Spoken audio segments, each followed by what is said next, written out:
Dieu vous bénisse et bienvenue sur la route avec Jésus. Donc voilà, je voudrais vous partager encore quelque chose qui n'engage que moi, c'est ce que je pense. Pour moi, je pense que c'est la vérité. Mais voilà, les disputes de mots, je vous dis, c'est pas pour moi.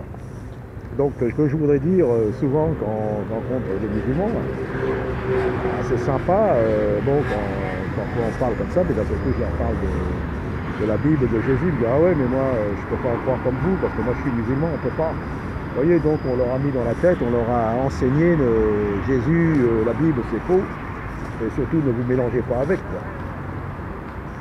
Vous voyez, donc c'est vraiment, on voit bien que le Coran et l'islam est contre la foi de Jésus-Christ, le ressuscité. Crucifié et ressuscité.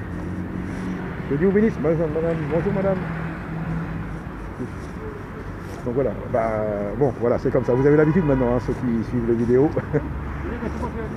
Alors, je continue. Donc vous voyez, on ne pourra pas toucher des musulmans par la théologie, par des mots, par la parole de Dieu, oui, s'il y a l'esprit derrière. Et la théologie, ça ne pourra pas les toucher. On aura beau expliquer, eux ils vont nous faire de la théologie du Coran et nous de la théologie de la Bible. Et ça c'est pas valable. C'est l'esprit qui touche. C'est le Seigneur lui-même qui touche. Vous voyez, c'est ça que je voulais vous partager, quoi. Par la théologie, vous ne pourrez pas toucher les gens. Ce n'est que des disputes de mots, c'est que, comment dire, intellectuel, charnel. Alors, ce que je voudrais dire, c'est que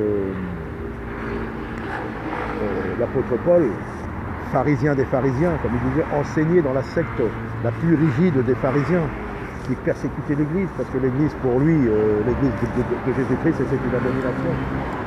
Il ne pouvait pas accepter ça. Et il luttait et il voulait détruire cette foi.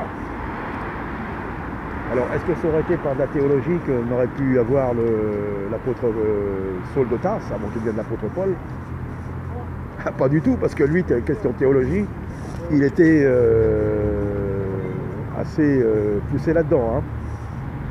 Et il connaissait les Écritures, il connaissait tout. Donc, impossible par la théologie de le toucher. Mais qu'est-ce qui se passe? C'est Jésus lui-même qui vient. Lui, il était parti pour lier les chrétiens, pour les persécuter. Et clac, Jésus lui-même se révèle. Vous voyez comment le Seigneur est merveilleux. Jésus lui-même se révèle et il est touché, quoi. Jésus l'aveugle, parce qu'il fallait qu'il soit aveuglé de tous ces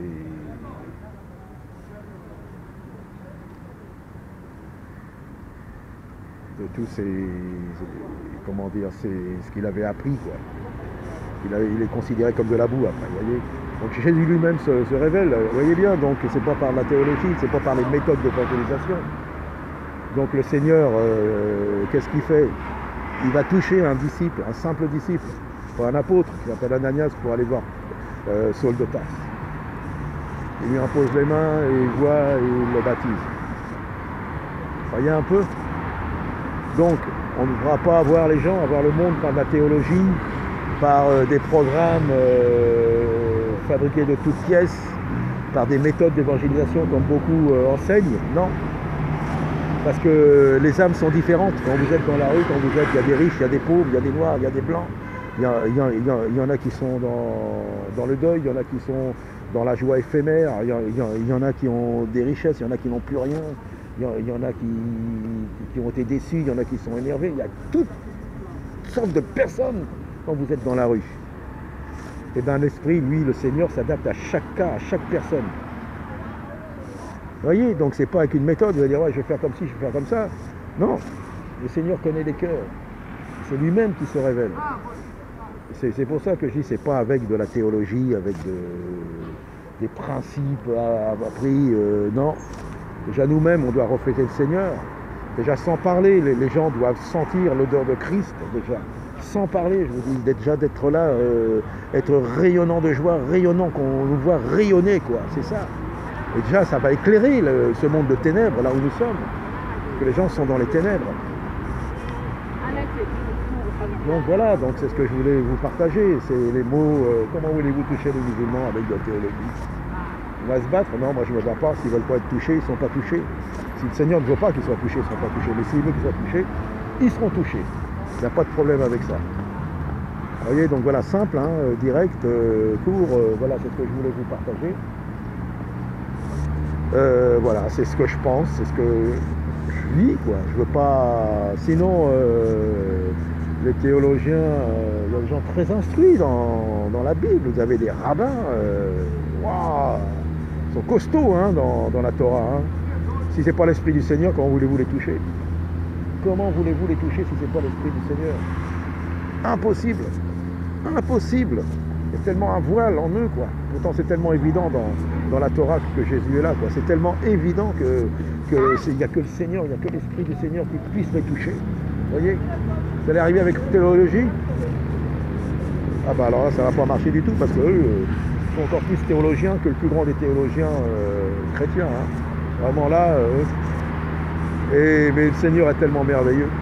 Il est tout puissant pour toucher les âmes, pour toucher les cœurs. Je vous le dis, tout puissant, il faut croire, il ne faut pas douter. Si les gens ne veulent pas recevoir l'évangile, secouons la poussière dans nos pieds et partons. À moins que le Seigneur nous dise d'insister et de rester. Mais sinon, secouons, comme il dit bien, la poussière de nos pieds et partons ailleurs. Partons ailleurs, parce que là, ça ne servira à rien. Que Dieu vous bénisse, mon ami. Donc voilà, c'est simple. Mais gardons la foi. Si vous partez, si on part pour avoir le monde à ses pieds pour gagner le monde, ça ne servira à quoi de gagner le monde? Ça servira à quoi que tout le monde soit d'accord? Si de cœur ils ne sont pas transformés et touchés. Voilà, donc impossible, impossible. Donc voilà, c'est ce que je voulais vous partager. Simple, du fond du cœur. Et gardons la foi et soyons de vrais disciples, c'est-à-dire remplis de l'esprit et obéir au maître. Lui obéir, c'est tout ce qui compte. Si nous n'obéissons pas au maître, nous ne pourrons pas aller gagner, enfin pas gagner des âmes, j'aime pas cette expression, mais que le Seigneur puisse nous utiliser pour gagner des âmes. Nous ne gagnons pas des âmes pour qu'ils se perdent ou qu'ils rentrent dans une secte, mais pour qu'ils rentrent dans le royaume des cieux. Voilà, que Dieu vous bénisse, messieurs, dames, le Seigneur Jésus vous appelle. Que Dieu vous bénisse, mon ami. Que Dieu vous bénisse, messieurs, dames. Le Seigneur Jésus n'est pas une religion, il est au-dessus de toute religion. Si vous avez une religion, ça ne m'inquiète pas, parce qu'il est au-dessus de tout, le Seigneur vous appelle, croyez à Jésus-Christ. Ce qui compte, c'est de marcher selon le Seigneur nous a donné. Sa parole, et sa parole est puissante, sa parole est vivante, et sa parole est un véritable trésor. C'est ce qui touche le cœur, c'est ce qui transforme les âmes. Et vous pouvez être transformé et touché aujourd'hui même, messieurs, dames, au nom puissant de notre Seigneur et Sauveur, Jésus-Christ.